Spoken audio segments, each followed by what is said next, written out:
உலகெலாம் உணர்ந்தோதற்கரியவன் நிலவுலாவிய நீர்மலிவேணியன் அழகில் சோதியன் நம்பலத்தாடுவான் மலர்ச்சிலம்படி வாழ்த்தி வணங்குவாம்.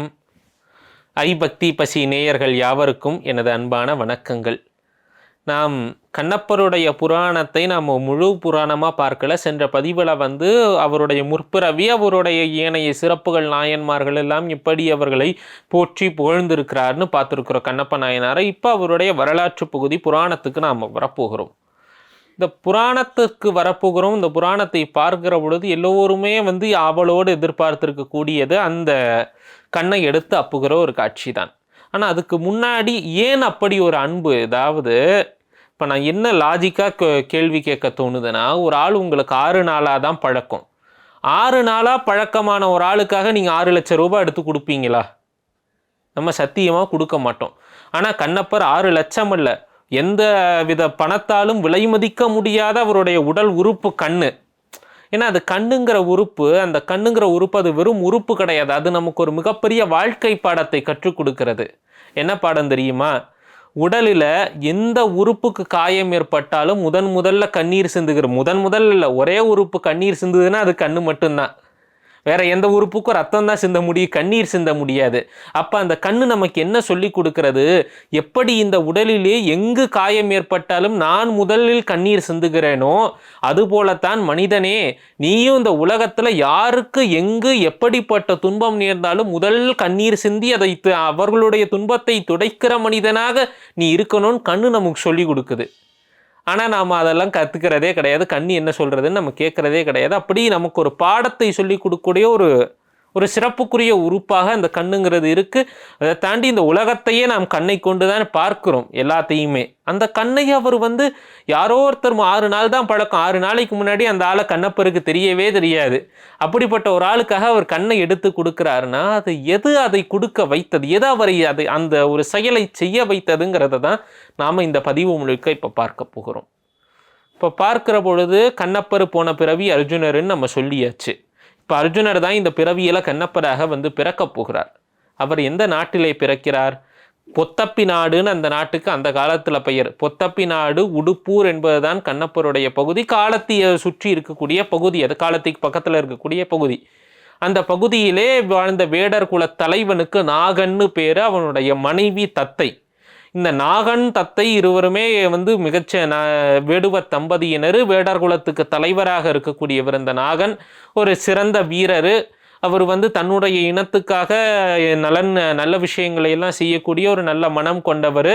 அவர்களுடைய இயல்பு விலங்குகளை வேட்டையாடுவது. அதாவது நம்ம பொறுத்த வரைக்கும் அது ஒரு பாவச் செயல், ஆனால் அதுதான் அவர்களுக்கான வாழ்வாதாரம்.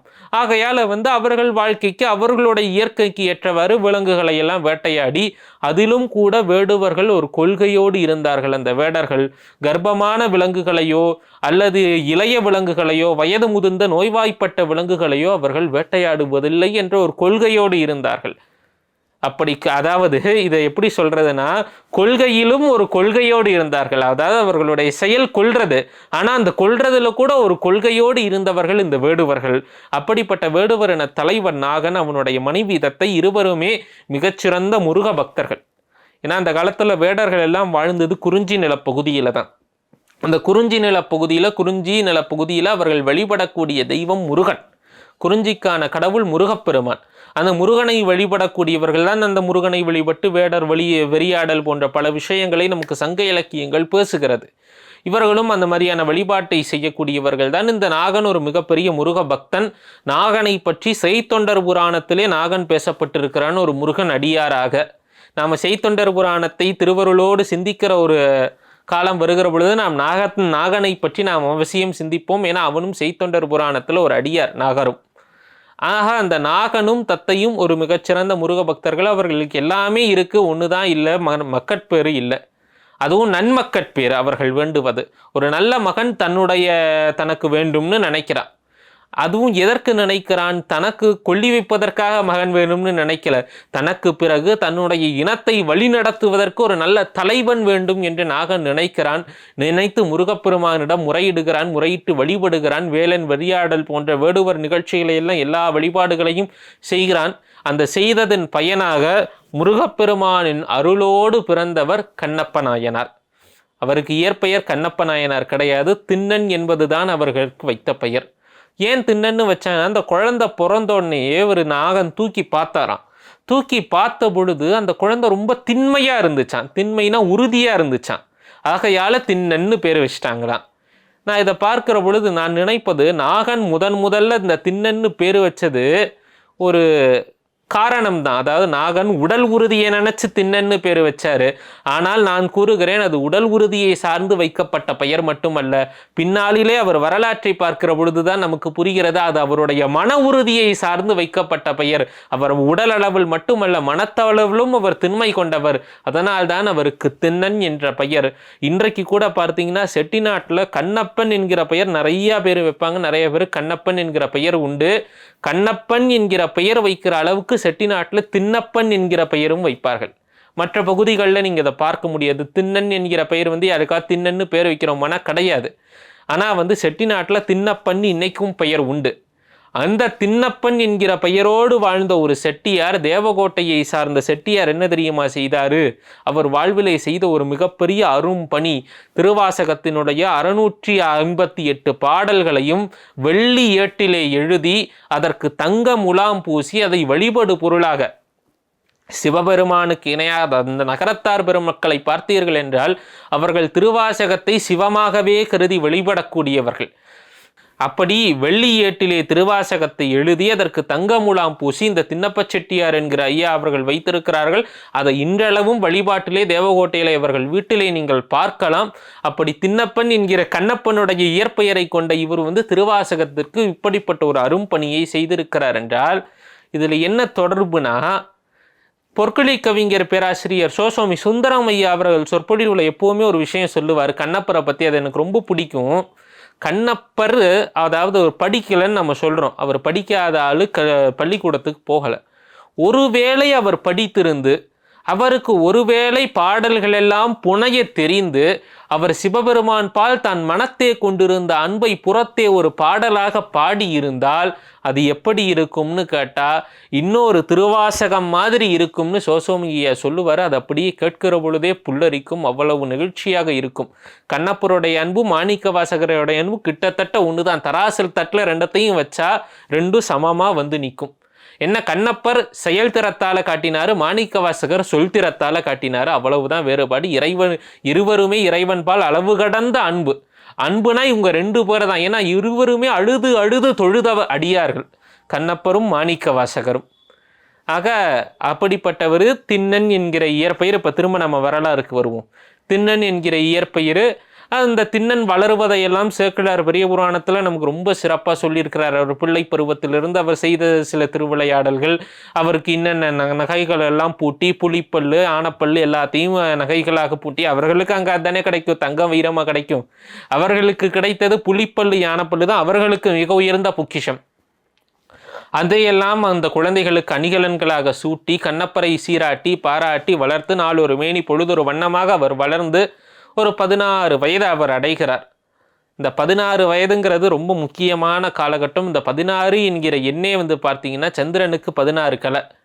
ஞானசம்பந்த பிள்ளையார் முக்தி அடைந்த பொழுது அவர் சோதியோடு இரண்டர கலந்த பொழுது அவருக்கு வயது 16. இங்கு கண்ணப்ப நாயனாரும் சிவபெருமானோடு அன்புருவாக இருந்தவர் இன்புருவாக கலக்கிற பொழுது அவருக்கும் வயது 16. இந்த 16ங்கிறது ரொம்ப முக்கியம். அதனால இந்த 16லே கண்ணப்பர் ஒரு இளைஞனாக இருக்கிறார். இளைஞனாக அவர் வர்ற பொழுது நாகனுக்கு வயதாகி விடுகிறது. வயது முதிர்ந்ததுனால அவர்னால வேட்டைக்கெல்லாம் போகல, தலைமை பொறுப்பை ஏற்று நடத்த முடியலை. அதனால் அவர் என்ன பண்ணுறாரு, சரி இனிமேல் எல்லாத்தையும் என் மகன் திண்ணன் பார்த்துக்குவான் அப்படின்னு சொல்லிட்டு திண்ணனிடம் தலைமை பொறுப்பை ஒப்படைக்கிறார்கள். அப்போ இந்த வேடுவ மக்களுக்கெல்லாம் ஒரு பக்கம் மகிழ்ச்சியாகவும் இருக்குது, ஒரு பக்கம் கஷ்டமாகவும் இருக்குது. இதே மாதிரி தான் அயோத்தியில் தசரத மகாராஜா இனிமே நான் அரசன் கிடையாது, ராமனுக்கு நாளைக்கு முடிசூட்டு விழா, ராமன் தான் அரசன்னு சொல்கிற பொழுதும் அயோத்தி மக்களுக்கு ஒரு பக்கம் ராமன் வரான்னு சந்தோஷம்தான். ஏன்னா ராமனை போல ஒரு சிறந்த அரசன் கிடைப்பதற்கு அவர்கள் கொடுத்து வைத்திருக்க வேண்டும். ஆனால் என்னதான் இருந்தாலும் தசரதனை போல ஒரு சக்கரவர்த்தி நமக்கு இனி இல்லையே என்கிற வருத்தமும் அவர்களுக்கு இருந்ததாம். அதை கம்பர் நமக்கு சொல்றாரு. அதே போலத்தான் இங்கும் நாகன் இனிமேல் நான் உங்கள் தலைவன் அல்ல, திண்ணன் தான் தலைவன் அவர் திண்ணனுக்கு தலைமை பொறுப்பை ஒப்படைக்கிற பொழுதும் மக்களிடத்து அதே ஒரு மனநிலை இருந்தது. ஒரு பக்கம் மகிழ்ச்சி, ஒரு பக்கம் கவலை. இப்போ திண்ணன் தலைமை பொறுப்பை ஏற்றுக்கொள்கிறான். திண்ணனுக்கு எப்போவுமே கூட ஒரு 2 நண்பர்கள் இருப்பார்கள், நாணன் காடன்னு. அவர்களும் திண்ணனோடே இருக்கிறார்கள். இந்த வேடுவர் குலத்தில் பார்த்தீங்கன்னா தேவராட்டி என்கிற ஒரு பெண் இருப்பான். அந்த தேவராட்டி என்கிற பெண்ணு பார்த்தீங்கன்னா ரொம்ப அவர்கள் என்னன்னா எந்த ஒரு செயல் செய்வதற்கு முன்னாடியும் இந்த தேவராட்டி கிட்ட போய் அந்த சகுனத்தை தெரிந்து கொள்வதற்காக இதை நாங்கள் பண்ண போகிறோம், இதற்கு ஆசை கூறி அனுப்புங்கள் என்று தேவராட்டி என்கிற ஒரு பெண்ணை அவர்கள் வைத்திருப்பார்கள். நம்ம ஊரில் சொல்லணும்னா நம்ம சாமி கிட்ட உத்தரவு கேட்கணும்னு சொல்லுவோம்ல, அதுபோல அவர்களுக்கு தேவராட்டியிடம் அவர்கள் சென்று உத்தரவு கேட்கக்கூடிய வழக்கம் அந்த வேடுவ குலத்திலே இருந்திருக்கிறது. அந்த தேவராட்டி என்கிற பெண்மணி இருக்கிறார். இப்போ இதெல்லாம் இருக்கிற பொழுது திண்ணன் தலைமை பொறுப்புக்கு வருகிறாரு. இப்போ அந்த வேடுவ மக்கள் எல்லாம் திண்ணன்கிட்ட சொல்கிறாங்க, ஏன் இந்த மாதிரி காட்டில் இப்போ விலங்குகள் நிறைய அதிகமாகி விட்டது, வனவிலங்குகள் அதிகமாகிட்டதுனால பயிர்களை எல்லாம் நாசம் செய்கிறது, ஆகையால் வனவிலங்குகளை எல்லாம் கொன்று பயிர்களை காத்து அருள வேண்டும்ட்டு அவங்க கேட்குறாங்க. அப்போ கண்ணப்பர் சரி வேட்டைக்கு போகலாம், திண்ணன் வேட்டைக்கு போகலான்ட்டு திண்ணன், நாணன், காடன், ஏனைய நண்பர்கள் எல்லாரோட அவர் வேட்டைக்கு கிளம்புகிறாரு. வேட்டைக்கு போகிறாரு. வேட்டை ரொம்ப பலமாக இருக்குது. எப்போதும் அவர்களுடைய கொள்கை, அதாவது கர்ப்பமுற்று இருக்கக்கூடிய விலங்குகளையோ அல்லது சின்ன குட்டிகளையோ அல்லது வயது முதிர்ந்த நோய்வாய்ப்பட்ட விலங்குகளையோ கொல்லக்கூடாது என்கிற கொள்கையின் வழியிலேயே நின்று அவர்கள் வேட்டையாடுகிறார்கள். அப்போ வேட்டையாடுகிற பொழுது யானைகளையும் பயந்து ஓடச் செய்யக்கூடிய ஒரு பன்றி ஒன்று வருது. பன்றின்னொன்னே உங்களுக்கெல்லாம் ஞாபகம் எங்கே போகணும்? போன பதிவில் அர்ஜுனன் வரலாற்றில் ஒரு பன்றி வந்துச்சுல்ல, அதே பன்றி தான் இப்போ திரும்ப வருகிறது. ஒரு பன்றி வருகிறது. அந்த பன்றியை இவர்களெல்லாம் வேட்டையாடணும்னு துரத்திக்கிட்டே போகிறாங்க. அந்த பன்றியும் ஓடிக்கிட்டே இருக்கு. திண்ணன் பின்னாடியே போகிறாரு, பிடிபடலை. கடைசியில் ஒரு இடத்துல போய் பன்றி மாட்டி விட்டது. திண்ணன் அம்பு எய்துகிறாரு. பன்றி குத்துப்பட்டு இறந்துருச்சு. இப்போ இந்த பன்றியை கொன்றதுங்கிறது முதல்ல நமக்கு இங்கே சேக்கிழார் நமக்கு குறிப்பால் உணர்த்துவது, திண்ணன் தன்னுடைய ஆணவ மலத்தை இங்கு கொண்டு எடுக்கிறார். பன்றிங்கிறது ஆணவ மலம். இப்போ ஆணவ மலத்தை கொண்டு எடுத்தாச்சு. இந்த கொண்டெடுத்த ஆணவ மலத்தை காடன் தூக்கிக்கிட்டு வரான். நாணன் காடன்னு 2 பேர் இல்லை, அதில் நாணன் என்கிறவன் நல்வினை, காடன் என்கிறவன் தீவினை. ஏன் சொல்கிறேன் தெரியுமா? இந்த காடன் என்ன பண்ணுறான், அவன் போய் நாணன் பன்றியை தூக்கலை, காடன் தான் போய் பன்றியை தூக்கி தோளில் வச்சுக்கிட்டு இருக்கிறான். தீவினை தான் எப்போவும் ஆணவத்தை தூக்கி தோளில் வச்சுக்கிட்டு இருக்கும். இந்த காடன் பன்றியை தூக்கி தோளில் வச்சுக்கிட்டு இருக்கிறான். அப்போ திண்ணட சொல்கிறாரு, இந்த மாதிரி வேட்டை ரொம்ப பலமாக இருந்துச்சு, இப்போ எனக்கு பசிக்குது, ஆகையால் நம்ம இங்கேயே இந்த பன்றியை கறியாக சமைச்சு சாப்பிடுவோம், தண்ணியும் தாகம் எடுக்கிறது அப்படின்ட்டு இந்த மாதிரி திண்ணன் சொல்கிறாரு. அப்போ நாணன் கூறுகிறாரு, இப்போ கண்ணப்பர் கேட்டது என்னங்க, பசிக்குது சாப்பிடலான்னு சொன்னார், தண்ணி வேணும்னாரு. பசிக்குது சாப்பிட்றதுக்கும் சமைக்கிறதுக்கும் தண்ணி வேணும். ஆகையால் நாணன் என்ன சொல்லியிருக்கணும், சரி வா தின்னா, பக்கத்தில் தான் பொன்முகுளியார் இருக்குது, அந்த பொன்முகுளியாருக்கு போய் நீ நம்ம தாகத்தை தனித்து கொண்டு நாம் தண்ணீரையும் எடுத்துக்கிட்டு நம்ம சமைப்போன்னு நானும் சொல்லியிருக்க வேண்டும். ஆனால் நாணன் என்ன பண்ணுறான், அவன் நல்வினையாச்சே, அவன் இது சொன்னதோட என்ன சொல்கிறான், அந்த பொன்முகலியார் ஓடுகிறது, அங்கே போனால் தாகம் தனியும், அங்கே தான் காலத்தி மலையும் இருக்கிறது, அந்த காலத்தி மலை மீது சிவபெருமான் குடுமித்தேவராக இருக்கிறார், நாம் போய் அந்த இறைவனை வணங்கி விட்டு வரலாம் என்று சொல்கிற பொழுது, காடனாகிய தீவினை ஆணவமாகிய பன்றியை தூக்கி வச்சுக்கிட்டு அது உக்காந்துருக்கு. இந்த நல்வினை என்ன பண்ணுது, தண்ணியை குடிச்சா மட்டும் போதாது, வா மலை மேல சிவபெருமான் கோயில் இருக்கு, போய் சாமியையும் பார்த்துட்டு வரலாம், நல்வினை கூப்பிடுகிறது. அப்ப என்ன, இதனால தான் நான் நல்வினை தீவினைன்னு சொன்னேன். அதனால திண்ணனும் என்ன பண்றாரு, இந்த தீவினை காடனை சரி நீ பன்றியை பார்த்துட்டு பன்றிக்கு பாதுகாவலா இங்கே நில்லுன்னு தீவினையை அங்கேயே நிறுத்தி வைக்கிறாரு. தீவினையை நம்ம தூரத்தள்ளணும், முதல்ல ஆணவத்தை ஒடுக்கணும், அதன் பிறகு தீவினைகளை எல்லாம் முதல்ல 0 பேலன்ஸ் பண்ணணும், அதன் பிறகு நல்வினையை கூட்டிக்கிட்டு இப்போ திண்ணன் மலையை நோக்கி போகிறாரு, காலத்தி மலையை நோக்கி போகிறாரு. அந்த காலத்தி மலையை பார்த்தாரா, அவருக்கு தாகம் போயிருச்சு, ஏன்னா யோகம் வந்துருச்சு. இப்போ தாகம் போய்விட்டது, இந்த உலகத்தின் மீது இருந்த மோகம் எல்லாமே போயிருச்சு. அந்த காலத்தி மலையை பார்க்கிறாரு. பார்த்த பிறகு அவருக்கு என்ன ஆகிறது, தண்ணி குடிக்கணும்னு கூட தோணலை அவருக்கு. பொன்முகலியாறு பக்கத்திலே தான் ஓடுது, பொன்முகலியாருக்கு அவர் தண்ணி குடிக்க போகல, நேராக சரி மலைக்கு ஏறுவோன்ட்டு நான் கூட்டிக்கிட்டு அவர் மலைக்கு ஏறுகிறாரு. அப்போ என்ன நடக்கிறத சேக்கிழார் அதை எவ்வளோ அழகாக சொல்கிறாரு, முன்பு செய் தவத்தின் ஈட்டம், ஏன்னா முன்னாடி செஞ்ச தவம், அர்ஜுனனாக இருந்து அவர் செய்த தவத்தின் பலனை தான் இப்பொழுது அவர் அனுபவித்து கொண்டிருக்கிறார். அந்த தவத்தின் பயனாக என்ன நடக்கிறது, முடிவிலா இன்பமான அன்பினை எடுத்து காட்ட அளவிலா ஆர்வம் பொங்கி மண்பெரும் காதல் கூற வள்ளலார் மலையை நோக்கி என்பு நெக்கு உருகி உள்ளத்து எழுவரும் வேட்கையோடு அவர் மலையை நோக்கி போறாருன்னு சேக்கிழார் சொல்றாரு. இந்த இடத்துல சேக்கிழார் சுவாமிகள் நமக்கு கண்ணப்பரனுடைய நிகழ்காலத்தை சொல்றாரு, அவர் இறந்த காலத்தையும் சொல்றாரு, அவர் வருங்காலத்தையும் சொல்கிறார் இந்த ஒரே இடத்துல. எப்படின்னு பார்க்கிற பொழுது என்பு நெக்குருகின்னு சொல்றாருல, கண்ணப்பர் காலத்தி மலையை பார்க்கிற வரைக்கும் என்புருவமாக, என்புருவம்னா எலும்புருவம்னு அர்த்தம், எலும்பும் சதையுமா மனித உருவமாக எலும்புருவமாகத்தான் இருக்கிறார். அதை என்புருவமாக நாம் இனிமே சொல்லுவோம். அப்படி என்புருவமாக அவர் இருக்கிறார். அப்படி இருந்த கண்ணப்பர் காலத்தி மலையை பார்த்ததுமே அந்த என்புருவு அன்புருவாக மாறுகிறது.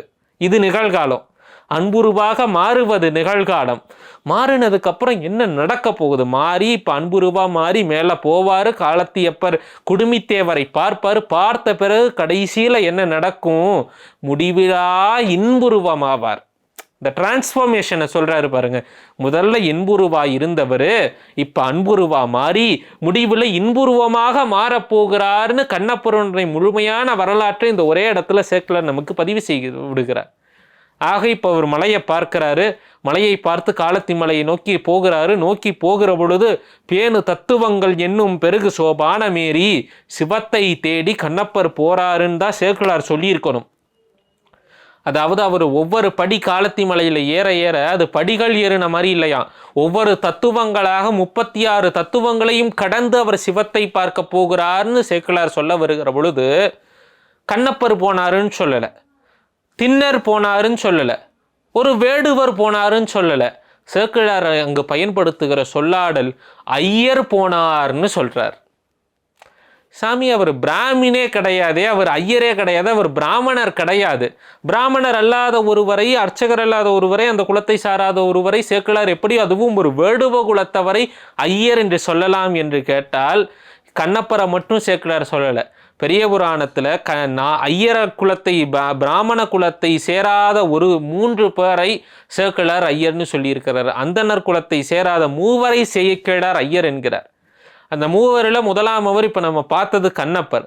அதன் பிறகு திருநீலகண்ட யாழ்ப்பாண நாயனாரையும் சேக்கிழார் பெருமான் ஐயர் என்று தான் அழைக்கிறார். அது அவர் புராணத்தில் நம்ம எங்கன்னு பார்ப்போம். அதன் பிறகு நந்தனார் நாயனார், திருநாளை போவார் என்று அழைக்கப்படக்கூடிய நந்தனார் நாயனாரை குறிப்பிடுகிற பொழுதும் சேக்கிழார் ஐயர்னு தான் சொல்லியிருக்கிறாரு. இந்த 3வரையுமே ஐயர் கிடையாது. திருநீலகண்ட யாழ்ப்பாணர் அவர் ஐயர் கிடையாது. நந்தனார் நாயனார் தாழ்த்தப்பட்ட குலம். ஆனால் அந்த 3 பேரையும் ஐயர்னு சொல்றார் என்றால் 3 பேரும் சிவபெருமான் பால் வைத்த அன்பினால் இவர்கள் ஐயர்கள் தான் அப்படின்ட்டு சேக்கிழார் மனத்திலே உறுதியாக நினைத்திருக்கிறார். அதனால தான் அவர் ஐயர்னு சொல்கிறார். சரி, இப்போ ஐயர் போறாரு. மேலே போகிற பொழுது நாணனை கூட்டிட்டு போறாரு. ஆனால் ஒரு இடத்துக்கு மேலே அவர் நாணனையும் விட்டுட்டு தனியாக தான் மலையேறாரு.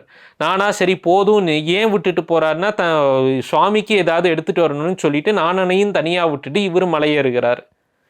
அப்போ மலையேறுகிற பொழுது நல்வினைன்னு சொன்னியேப்பா, இப்போ எதுக்கு நல்வினையையும் விட்டுட்டு இவர் மலையேறுகிறார்? நல்வினையை விட்டுட்டா இவரால் மலையேறி முடிச்சிட முடியுமா அப்படின்னு கேட்டால், நல்வினையாக இருந்தாலும் தீவினையாக இருந்தாலும் வினை என்ற ஒன்று இருந்தாலே நமக்கு பிறவாத இன்ப நிலையாகிய முக்தி கிடைக்காது, இறைநிலை கிடைக்காது.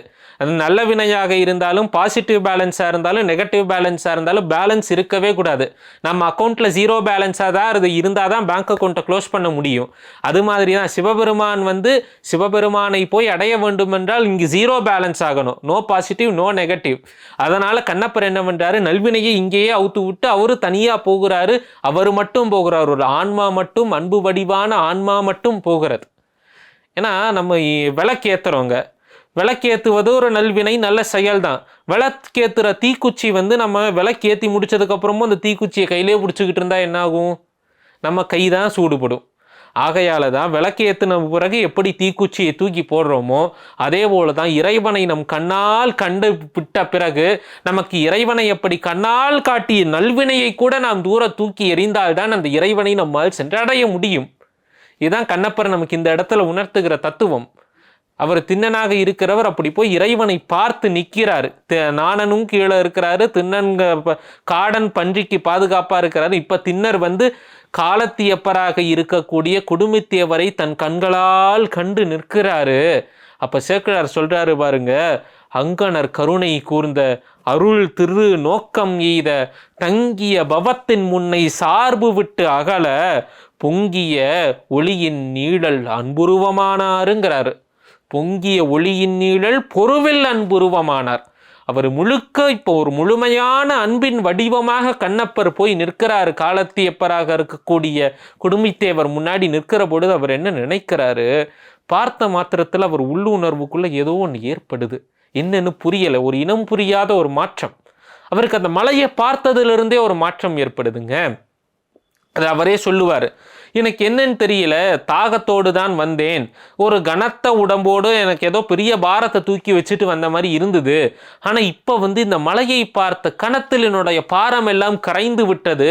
ஏன்னா கரைந்து போகலை, அதையெல்லாம் இந்த ஆள் தூக்கிக்கிட்டாரு சிவபெருமான். திருநாவுக்கரசர் இதுதான் சொல்லுவார், பாரமும் பூண்பர் தமக்கு அன்பு பட்டவர் பாரமும் பூண்பர். கண்ணப்பர் இப்ப தமக்கு அன்பு பட போகிறார். அதனால சிவபெருமான் என்ன பண்ணிட்டார், அட்வான்ஸாகவே கண்ணப்பருடைய பாரத்தை இவரு சுமக்க ஆரம்பிச்சிட்டாரு. இதைத்தான் தன்கடன் அடியேனையும் தாங்குதல்னு சொல்லியிருப்பார். இப்ப சிவபெருமான் தாங்கிட்டு இருக்கிறார் திண்ணனை சிவபெருமான் தாங்கி கொண்டிருக்கிறார். அதனால இவருக்கு எதுவும் தெரியல. இவருக்கு ஒரு பெரிய மாற்றம் மனத்தளவிலே நிகழ்ந்து இருக்கிறது. இந்த குடுமித்தேவரை பார்த்த உடனேயே எப்படி இருக்குன்னா, புதுசா ஒரு ஆளை பார்க்குற மாதிரியே இல்லையா. அதை சேக்கிழார் சொல்கிற பொழுது எப்படி சொல்வாரு, ஒரு தாய் பசு கன்றினை பிரிந்த தாய் பசு திரும்ப அந்த கன்றினை பார்த்தால் எப்படி அதோட மனம் மகிழ்ச்சி அடையுமோ அப்படி ஒரு மகிழ்ச்சி கண்ணப்பருக்கு ஏற்பட்டுச்சான். இங்க நான் முக்கிய குறிப்பா சொல்லணும்னு நினைக்கிறது, தாய் பசு என்பது கண்ணப்பரு, செய்பசு செய்கன்று சிவபெருமான். என்னப்பா எல்லாருக்கும் தாயும் தந்தையுமாக இருக்கக்கூடிய சிவபெருமான் தானே எல்லாருக்கும் தாய் தந்தை, நீ என்ன கண்ணப்பருவருக்கு தாய்ன்னு சொன்னா, கண்ணப்பருடைய அன்பு தாயன்பு தான். சிவபெருமான் தாயன்பினுடைய வாசம் அவருக்கு கிடைக்கல, ஆனால் கண்ணப்பர் மூலம் அதை முழுக்க முழுக்க அவர் அனுபவித்து கொண்டார் என்று தான் நான் சொல்லுவேன். அப்படி பார்க்கிற பொழுது அவர் அப்படியே தாய் அன்பு, அந்த தாய்ப்பசு கன்றினை புரிந்த தாய்ப்பசு எப்படி இந்த கன்றை பார்த்ததுக்கு அப்புறம் ஒரு மகிழ்ச்சி ஏற்படுமோ, எப்படி அந்த கன்றை போய் தழுவிக்கொள்ளுமோ, அதுபோல இவர் போய் நேராக அந்த குடுமித்தேவர் லிங்கத்தை போய் ஆற தழுவி அழுகிறார். பெருமானே, இவ்வளவு காலம் நீ தனியா இருந்தியே. யாரு அந்த ஆளாங்க தனியா இருக்கிறாரு. மாணிக்க வாசகர் பாடுக்கிறாரு, தனித்துணை நீ நிற்க ஞான் தருக்கி தலையால் நடந்த வினைத்துணையனை விட்டுடுதி கண்டாயின்னு திருவாசகத்துல பாடுகிறார். தனித்துணை அவர் ஒரு ஆள் தான், இஸ் த ஒன்லி ஒன். அவருக்கு ஒரு ஆள் தான், அவருக்கு எப்பவுமே அவர் தனித்துணை, நமக்கு எல்லாருக்கும் அவர் தான் தனித்துணை. அவருக்கு தனிமை என்பதெல்லாம் கிடையாது, அவர் தனியாலாம் இருக்கல. அவர் எல்லா இடத்திலும் எல்லாரோடும் எல்லா சூழலும் அவர் கலந்து இருக்கக்கூடியவர். ஆனா கண்ணப்பர் என்ன சொல்றாரு பாருங்க, அந்த தாய் அன்புக்கு அதெல்லாம் தெரியாது. என்னதான் நீ உலகத்துக்கே ஜனாதிபதியா இருந்தாலும் உன் அம்மாவுக்கு நீ புள்ளதானே, அதுபோலதான் அவர் உலகத்திற்கே அதிபதியாக பரமேஸ்வரனாக இருந்தாலும் கண்ணப்பருடைய கண்களுக்கு அவர் ஒரு குழந்தையை போலத்தான் தெரிகிறார். அந்த குழந்தையை பார்த்து, அப்பா நீ இவ்வளவு காலமாக இந்த காட்டுல தனியா இருக்கிறீங்க, எத்தனை வருஷங்களா இருக்கிறேன்னு தெரியலையே, நீங்க கொடிய விலங்குகள்லாம் சுத்திக்கிட்டு இருக்கிற, யார் ஒரு கல்லை பார்த்து. அது ஒரு சிவலிங்கம்ங்க, அது ஒரு உயிருள்ள மனிதனை பார்த்து பேசினா கூட சரி, முன்ன பின்ன தெரியாத மனிதர் பரவாயில்ல பேசுறாருன்னு விட்டு போயிடலாம். ஆனா ஒரு கல்லை பார்த்து இந்த ஒரு அன்பு, அந்த கல்லை பார்த்து இவருடைய கல்மனம் கரைந்து அன்பால் கரைகிறது என்றால் அது எவ்வளவு ஒரு உயரிய ஒரு விஷயம், எவ்வளவு ஒரு உயரிய ஒரு மாற்றம். அதுதான் தவப்பயன். நமக்கு அது புரியாது, நம்ம அதை லாஜிக் கொஸ்டின் தான் கேட்போம். அதாவது இன்றைக்கு நான் பொதுவாகவே நம்ம சமயத்தில் சொல்வது, நம்ம சமயத்தில் நிறையா ஓட்ட உடசல்னு நோண்டி லாஜிக் கொஸ்டின்லாம் கேட்பாங்க, லாஜிக்காக கேள்வி கேட்குறேன்ட்டு. அவர்களுக்கெல்லாம் நான் கூறுவது, நான் பொதுவான ஒரு விஷயம் சொல்கிறது, நீங்கள் லாஜிக் கொஸ்டின் கேட்டிருந்தீங்கன்னா பாகுபலி என்கிற ஒரு படம் மிகப்பெரிய வெற்றி அடைந்திருக்காது. அதுபோல தான் நம்ம சமயத்தையும் பாருங்கள், நம்முடைய சமயம் லாஜிக்கையும் தாண்டி ஒரு மிகப்பெரிய மேஜிக் அதில் இருக்கிறது. அந்த மேஜிக்கை நீங்கள் சமயத்தை ஆராய ஆரம்பித்தால் அந்த மேஜிக்கை உங்களால் உணர முடியாது, உணர ஆரம்பித்தால் தான் அந்த மேஜிக்கை உங்களால் புரிந்து கொள்ள முடியும். கண்ணப்பர் அந்த கல்லாக இருந்தாலும் அந்த உருவத்தை தன்னுடைய அன்பால் அவர் உணர்கிறார், அந்த உணர்வுலே அவர் பேசுகிறார், பெருமானே நீ இவ்வளவு காலம் தனியாக இருந்திருக்கிறியே, உன்னை இப்படி தனித்து விட்டு விட்டார்களே, விலங்குகள்லாம் உனக்கு ஏதாவது தீங்கு செய்திருக்குமோ என்னவோ, இனிமே நான் உன்னை பார்த்துட்டேன்ல, உன்னை விட்டு அணு அளவும் அணுக்ஷணமும் நான் நகரமாட்டேன் பெருமானேன்ட்டு அவர் அப்படியே கட்டி பிடிச்சிட்டு அங்கேயே சுவாமியோட அவர் இருந்துடுறாரு. சாமியோட இருந்தவர் சரி, சாமிக்கு பசிக்கும்ல,